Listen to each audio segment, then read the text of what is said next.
लाड़काने जी Sachal colony में जागीरानी बिरादरी की तरफ़ा मच कचहरी कोठाई वई, जंहिंमें पाकिस्तान पीपल्स पार्टी के अगवान सरदार तारिक अनवर सियाल, ज़िले काउंसिल लाड़काने के मेंबर सोशल वर्कर ज़ुल्करनैन सियाल, जॾहिं त सऊदी अरब खां कई आयल सादिक अली फुल पोटो ख़ुसूसी तौर ते मच कचहरी में शिरकत कई।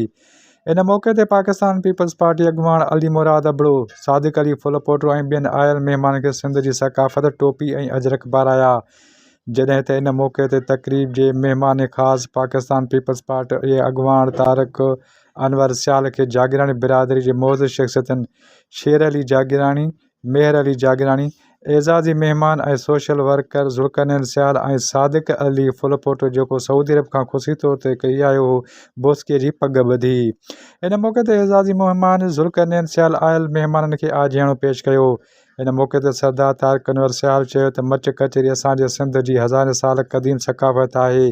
जंहिंखे असांजे वॾड़नि ज़िंदा रखियो ऐं असां बि पंहिंजे वॾड़नि जी रवायतुनि खे बरक़रार रखंदे सिंध जी सकाफ़त खे ज़िंदा रखूं था चऊं।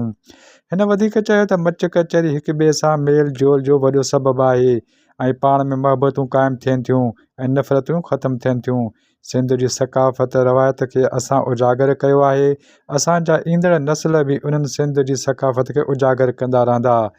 ज़ुल्करनैन सियाल साहब, नदीम अकबर सियाल साहब, अली मुराद अबड़ो साहब, लियाकत अली अबड़ो साहब, एजाज शेख साहब, स्पेन वारो दोस्त मुंहिंजो, ख़ासि करे बार्सिलोना जो असांजो अली चांडियो साहब, केतिरा नाला खणी केतिरा खणूं, जेके बि ॿाहिरि दोस्त, ख़ासि करे प्रेस जा दोस्त हुजनि,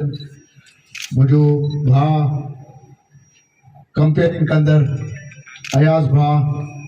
ऐं उन सिवा बि जेको दोस्त भाउ रहिजी हुजे, अस्सलाम वालेकुम, जिए बुढो। मुंहिंजा भाउ,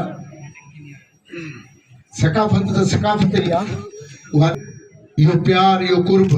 पर इहो बि चयो बि सघंदो आहे। अलाह खे करे मेज़बाननि जी, महिमाननि जी, ख़ासि करे जागीरानी भाइरनि जी, जेके ख़ासि करे अॼोके हिन प्रोग्राम जा मेज़बान आहिनि, छो न चाचो अली शेर जागीरानी हुजे, कबीर खान जागीरानी हुजे, मेहर अली जागीरानी हुजे, ऐं सदाम जो नालो न खणूं त बि मुनासिब न आहे, मोहम्मद खान जो नालो न खणूं, जॾहिं बिरादरी त उन्हनि जो तालुक़ असां सां अॼुकल्ह जो न आहे, असांजे वॾड़नि खां वठी असांजो तालुक़ आहे। कीअं आहिनि,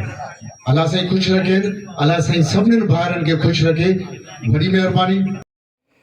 जॾहिं त इन मौके ते नदीम अकबर सियाल, जहांगीर खान सियाल, लियाकत अली फुल पोटो सिराई, मंज़ूर अली धामरा, ज़ाहिर खान सियाल, डॉक्टर आफ्ताब भुट्टो, लियाकत अली अबड़ो, एजाज़ अली शेख, अली गुल चांडियो, बरकत अली अबड़ो, मोहम्मद सालेह पिण मच कचहरी में शिरकत कई। अब्दुल फज़ाह ढो, A4 न्यूज़, लाड़कानो।